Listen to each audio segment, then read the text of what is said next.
everybody, welcome back to Northernlion, place of Binding of Isaac Afterbirth Plus. We're 2-1 run in a row. I mean, it is what it is, you know? You can only build a foundation brick by brick. Hey, the Forgotten. I have not played as the Forgotten for like 3 months. 72AE SN2X. You know, the Forgotten makes me excited about the shape of Isaac to come. Unique character, cool mechanic. Tyrone, been tweeting some gifs of Repentance's development. I gotta tell ya, it's got me excited again. I know it's gonna be a while. Hey man, good things take time. 2019, not necessarily the year of the roguelite renaissance. I don't know, I mean, it's supposed to come in December, but who knows? Spelunky 2 got delayed. Maybe Isaac could get delayed. You know, I don't know if you know this, but one of my favorite game designers, Shigeru Miyamoto, has a very famous quote. A bad game is bad forever, but a good game is good when if you delay it, it's good for... I don't remember the exact quote, you know, it's been a while since we spoke. But basically the quote goes like, fool me once, shame on you. Fool me twice, shame on me. Fool me 3 times, won't get fooled again. What am I talking about? I don't know. Like, to be honest, I got back from the gym like 25 minutes ago, and there goes my bone heart. I feel like my brain is running on empty. Also not helping that is I've been playing a lot of dicey dungeons, and I mean, dude, I'm not trying to toot my own horn. When it comes to, you know, card games, I don't always know what's going on, and I think that's obvious, you know? I criminally underrate foundational benefits in those games. Like, draw a card, I'm like, draw a card. AKA, do nothing? I don't think so, Jace the Mind Flayer. Anyway, the Mind Sculptor, sorry. But when it comes to dice, I just sort of get it, you know? I think it's honestly, I mean, probability has always been sort of, I don't want to say it's an interest of mine, because that's just, it sounds ridiculous, like r/I am very smart, but whenever there were like mathematics modules in high school and college that dealt with probability, it just always, like, it kind of came to me more naturally, I think, for whatever reason. So dicey dungeons, I think, you know, I'm not playing perfectly, but I'm starting at a much, like, my y-intercept is much higher than it is for most of those styles of games. But after a few hours of playing that game, I go cross-eyed. Like, you know, especially if you start to get, like, weird mechanics, like cards that, or, you know, equipment that copies other equipment, or, you know, you're playing as some of the funkier characters, like, you can... my brain starts to overheat, let's put it that way. Dude, I definitely prefer Rotten Penny. Get out of here. Love it. So yeah, I think I'm running on low brain glycogen.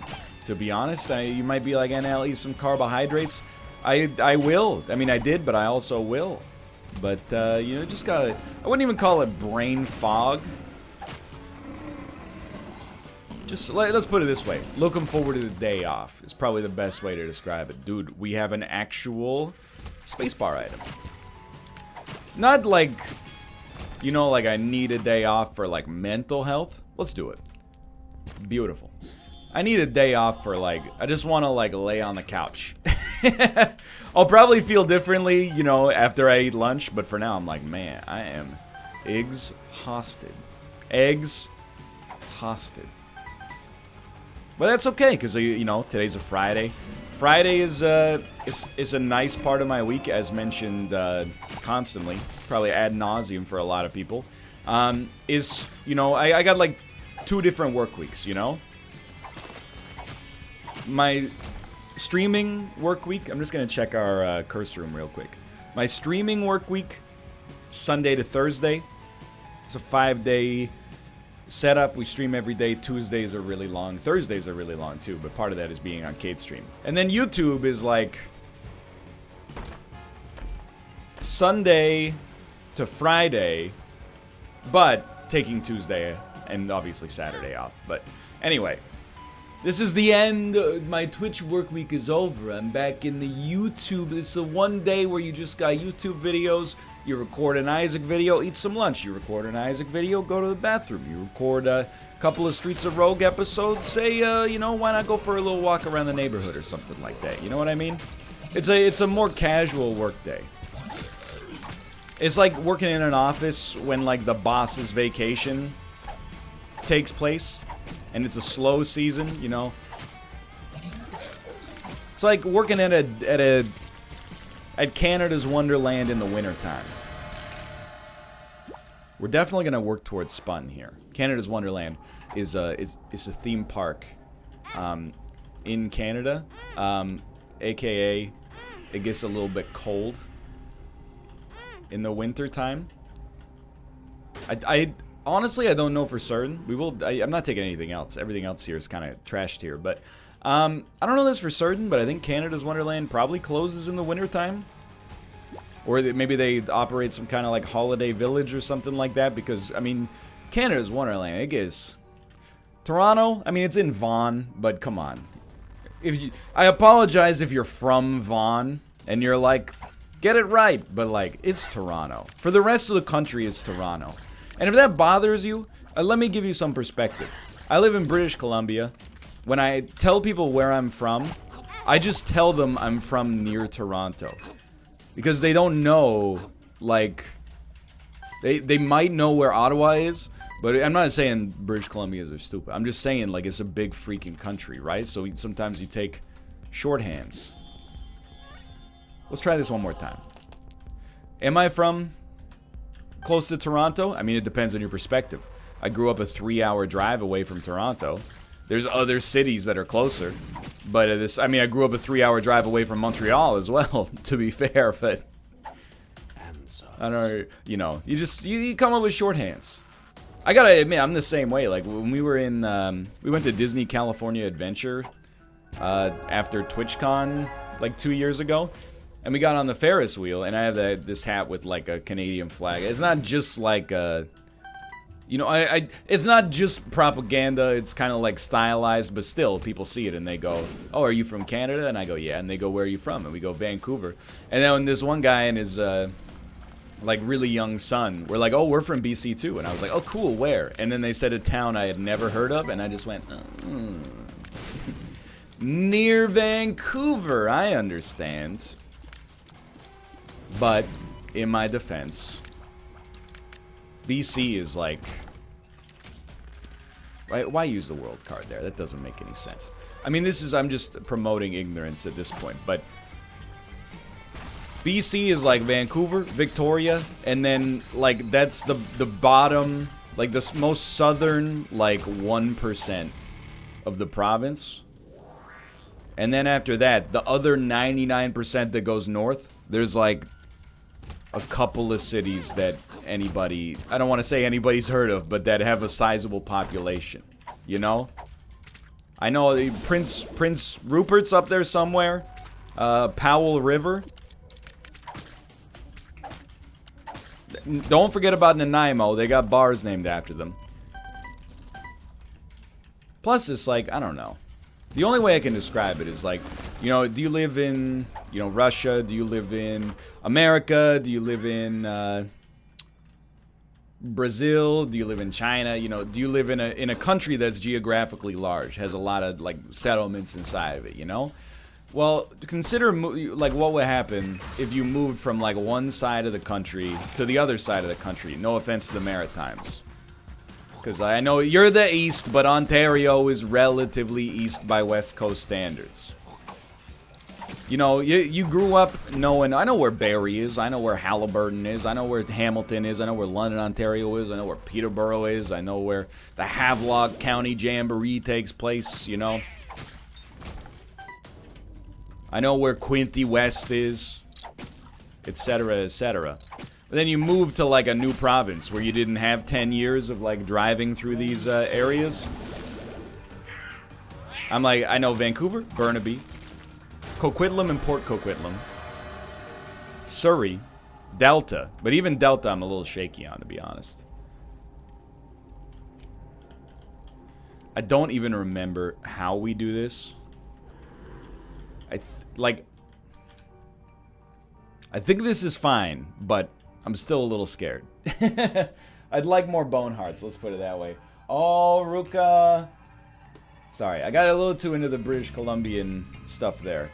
Ruka, he's a scared boy because the fire alarm in our apartment building went off at like 7:30 a.m.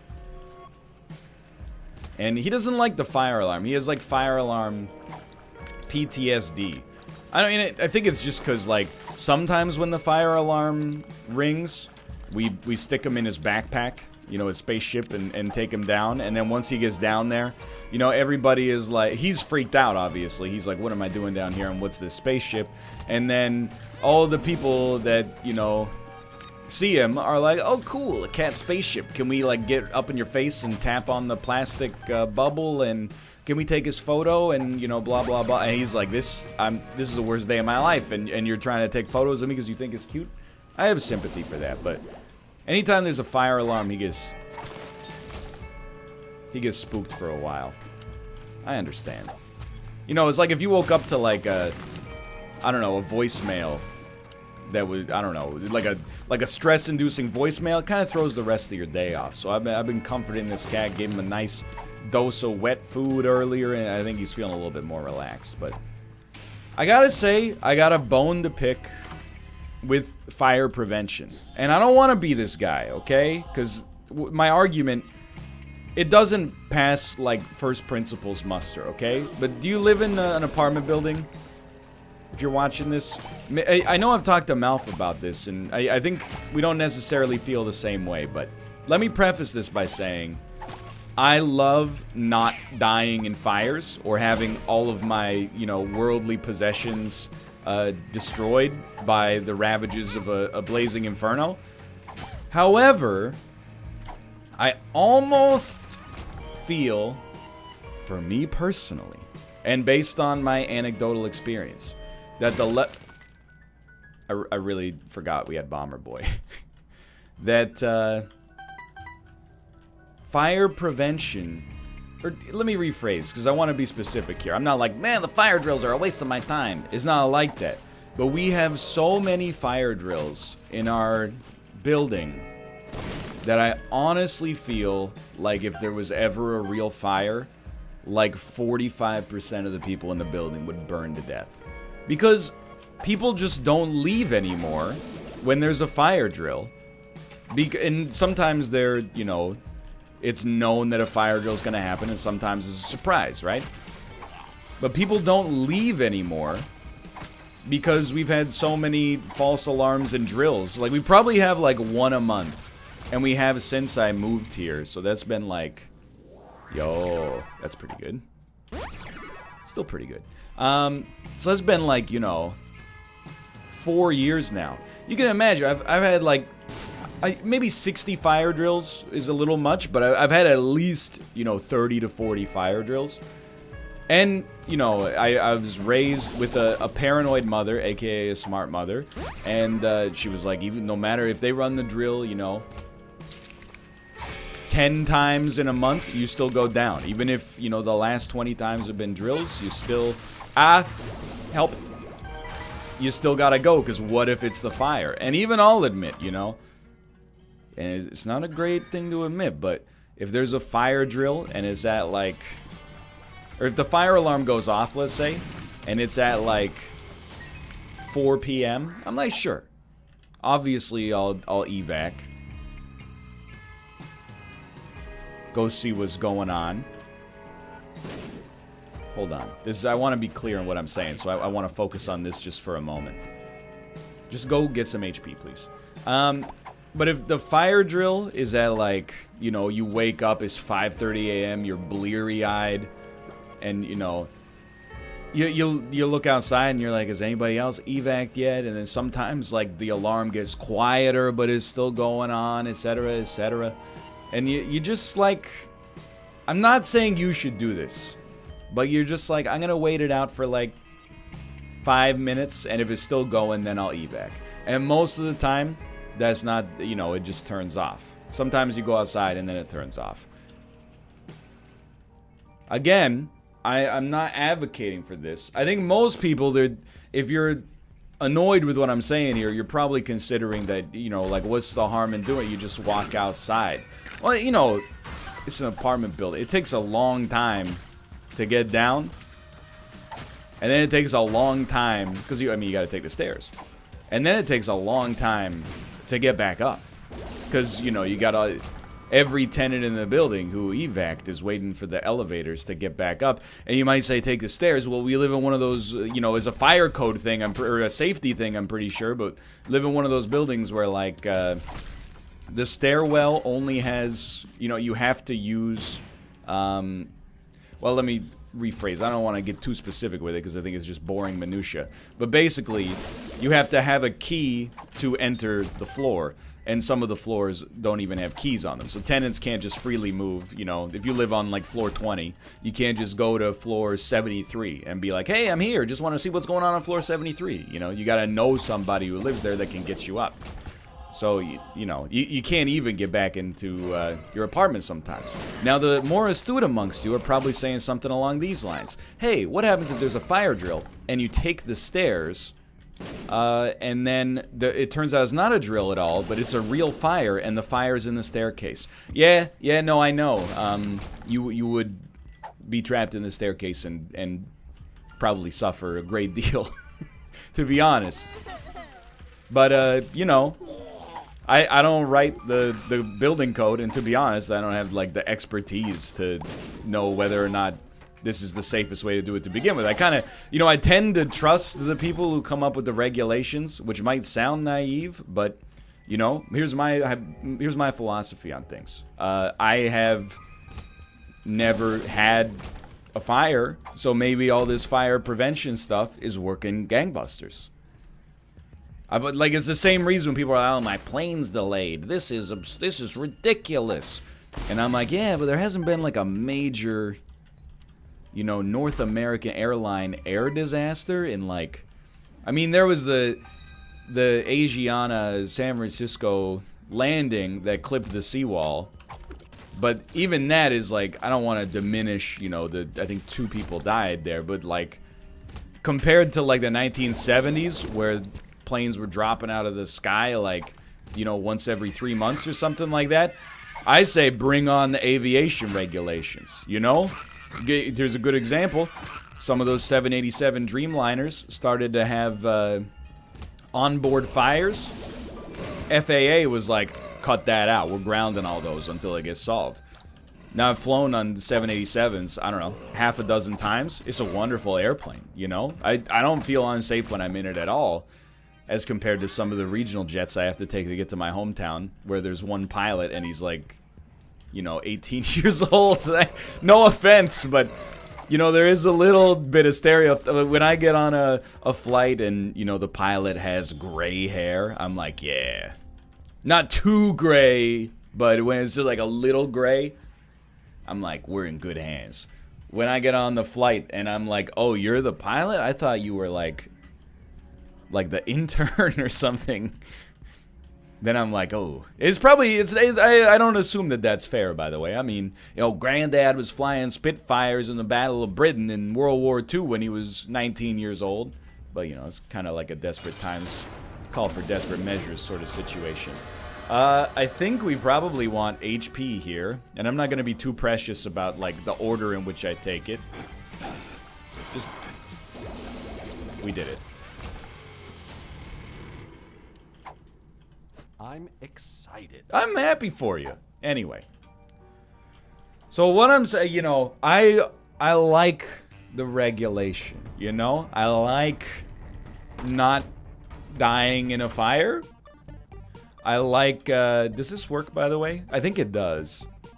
I like not dying in a plane crash, etc., etc. God willing, hopefully this won't age like milk, and you'll be like, wow, he died in a crashing plane that was on fire, and it was a 787, his favorite model. But either way, you know, I think you can have too many drills, you know? There's a reason that the boy who cried wolf is like such a relevant touchstone in story, you know, is because if the boy's always like fire, fire, fire, and there's never a fire, one time when he's like, hey, there's a fire, a lot of people are gonna be like, yeah, that's what you said the last 20 times, you know? And then I think he gets eaten by the wolf. I can't remember, but anyway, I think the drills, they pass a certain point where you have like you no longer feel like you actually need to pay heed to them, because you're like, oh, we get a drill like, you know, once every 6 weeks, so it's probably just another one of those. I'm not, you should evac all the time, obviously, but I'm not the only one in my building that has had those. Like, I sometimes like go out in the hallway and see a bunch of other dudes poking their heads out, being like, is this one where we're actually gonna go? Or is this one of the ones where, I don't know, somebody looked at an emergency exit door that said, do not open, alarm will sound, and went, yeah, I've heard that one before. This won't stop me because I can't read, and just opened it, you know? Anyway, don't shoot the messenger. In fact, I'm saying, if anything, don't be like me. Go out every time. But also, it's just a lot of fire drills. I'm not that salty about it, you know?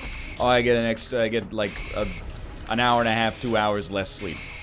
Not really that big of a deal in the whole scheme of things, but life goes on, you know? I'm mostly annoyed, to be honest, because it freaks out the cats. We already have spun, so we'll... Oh, that's right, you get to take both. And we will not get to go to our boss rush, just, like, I was gonna say briefly, but that's not how that word works. Just barely, I think. Oh, we still probably won't. Please don't explode. Yo, we got it. I don't think we're gonna do it, but we got it. We already have max HP. I mean, Mulligan is good, but it's just, I just don't think the risk is worth it for boss rush anymore. And it's a philosophic change compared to when I used to do boss rush all the time. Just growing older, maybe a little bit more risk averse. I don't know. Beats me, brother. I'm just trying to survive in this workaday world. Hey, Daddy Longlegs, please. I can wait. Daddy Longlegs, there we go. Why risk it, right? Please, it's not that big of a deal. I just want like one red heart. He's done it. And you can tell, you know, like in my life, not that much exciting stuff going on right now. It's very high tension there. Because, you know, the thing most on my mind is there's too many fire drills. I mean, like, the thing I'm actually getting ready for, I'm steeling myself. Tomorrow's Saturday, we're going to IKEA. Going to IKEA on a Saturday in the summer here. I don't know how to describe it. You know, like,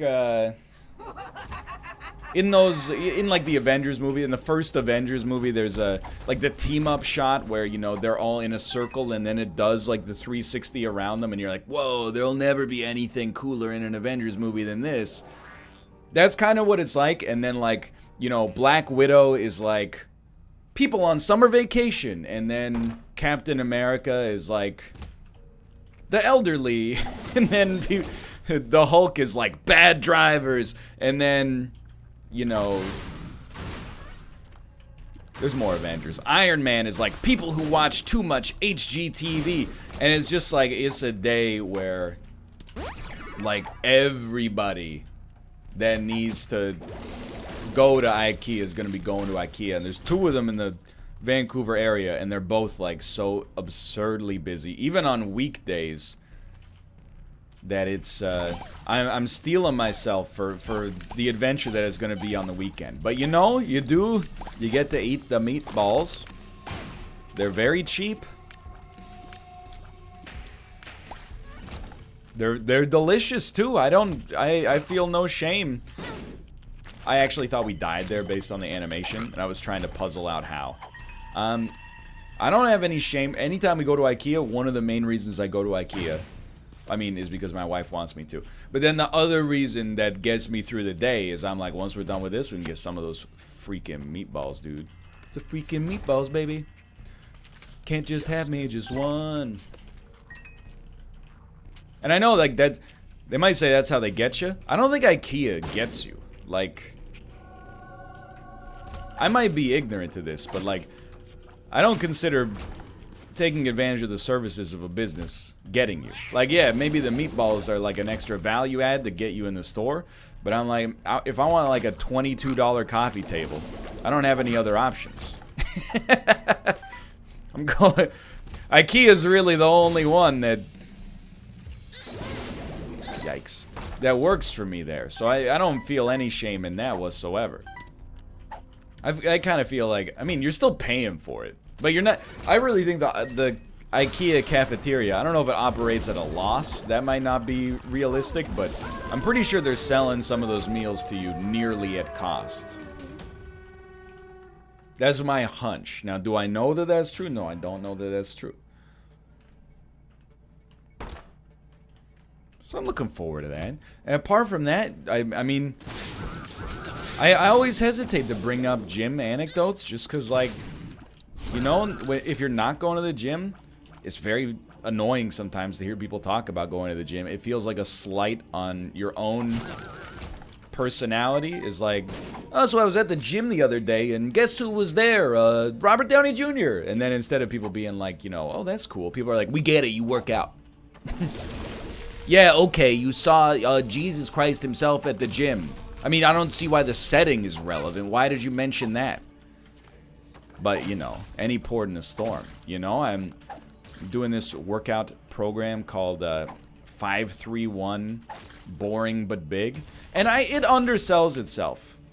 Because I am not bored. I'm also not really, you know, big yet. But that's, you know, it comes in time. It takes a while. And I gotta tell you, you know, this is my 4th cycle of it. It's basically a 1-month program, give or take, because I don't know. Basically, because of what I'm going to tell you in this anecdote right here, it's a 1-month program, give or take. But at the end, it's like 3 working weeks, lifting, you know, hard and heavy, and then 1 week that's like, it's called a deload week. What the deload week is a much, it's so easy of a routine that it almost feels like insulting. You're like, oh, I went through all this work just to, you know, fall back. I mean, it's not really falling back, but it kind of feels that way sometimes. And I gotta tell you, you know, the first cycle I did, I skipped the deload week. I was like, I don't need it. The second cycle I did do the deload week, but I only did it because it was the week that my parents were here, and I was like, you know, I'll follow the routine, and if I have the, you know, I have a good opportunity to justify doing the deload week this time. Run, dude! Because I got more time to spend with my family. And then, the 3rd cycle, I got sick during the deload week, so I was like, I'm just not gonna do it, because, I mean, you can't shame me for that one, to be honest, because if you go to the gym when you're contagiously ill, I just think you're kind of like a very selfish person. Either way, this is the first time I've actually had a deload week I'm going to observe, and it's because my whole body hurts. So I kind of feel like I'm on my own little summer vacation here.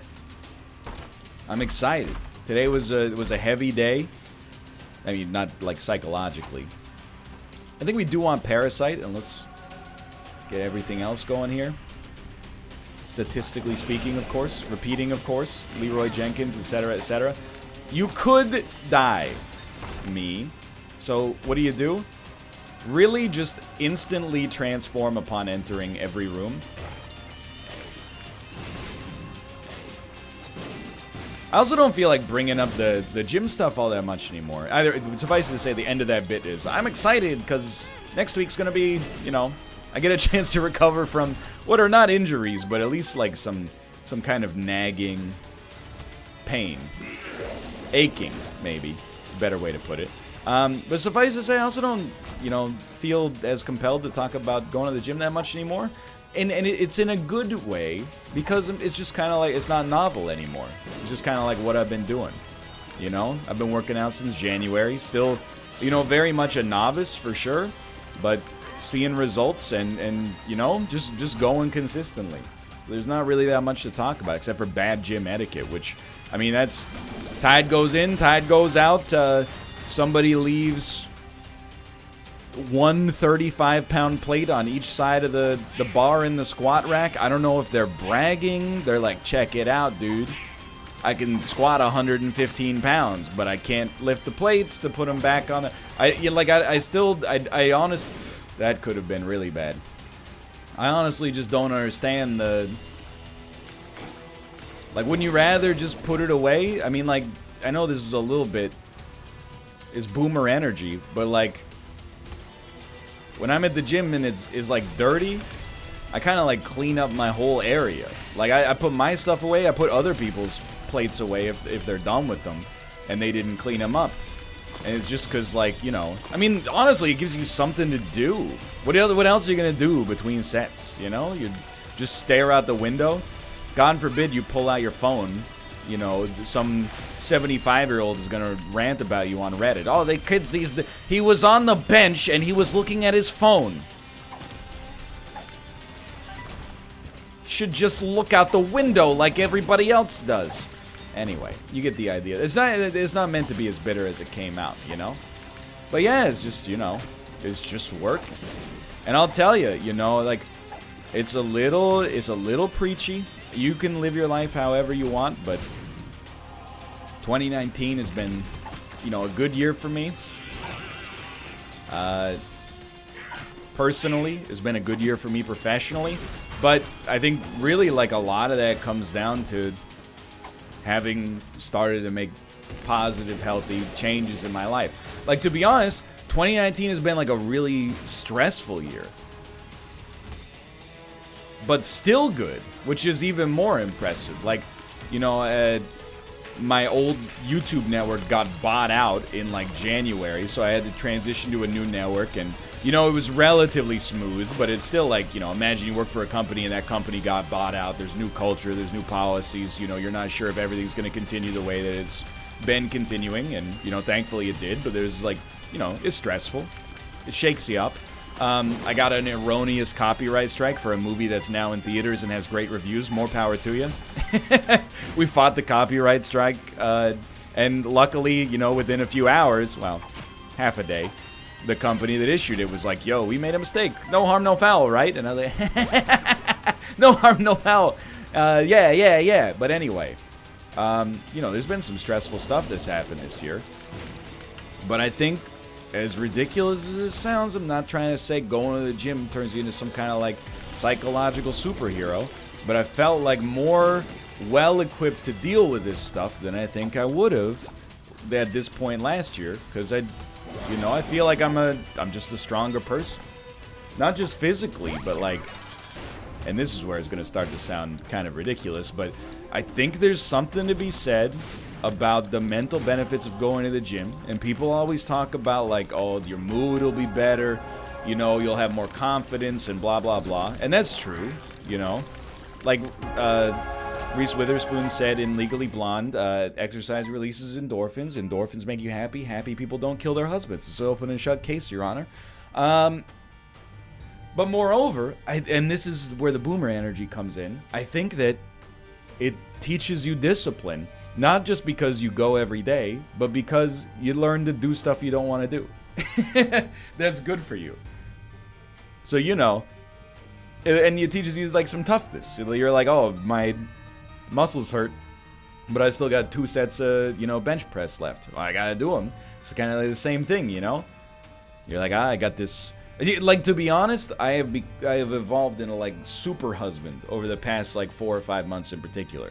Like, when I finish work every night, maybe I go out for, like, a little bit of a walk, play some Pokemon Go, you know, Po Buddy's perfect. But then I come home and I'm like, well, you know, what am I gonna do? Let's do the dishes. Let's start a load of laundry. Let's, you know, sweep the floor. Let's vacuum the floor. Let's play with the cats, you know? Let's see, you get the idea. Like, it's, whereas previously I might have just sit in my chair, you know, refreshing social media for too long. Now I'm like, I think it switches something in your brain, not to make you more productive in the pursuit of some kind of perfection that can never be achieved, but rather it's just like, you know, those things that you need to do them. You might as well do them right now. I think it builds that muscle. Anyway, thanks for watching. I hope you guys have enjoyed the episode. If you did, click the like button. That was a great deal. Of course, subscribe if you want to see more in the future. For now, thanks for watching, and I will see you next time. See ya!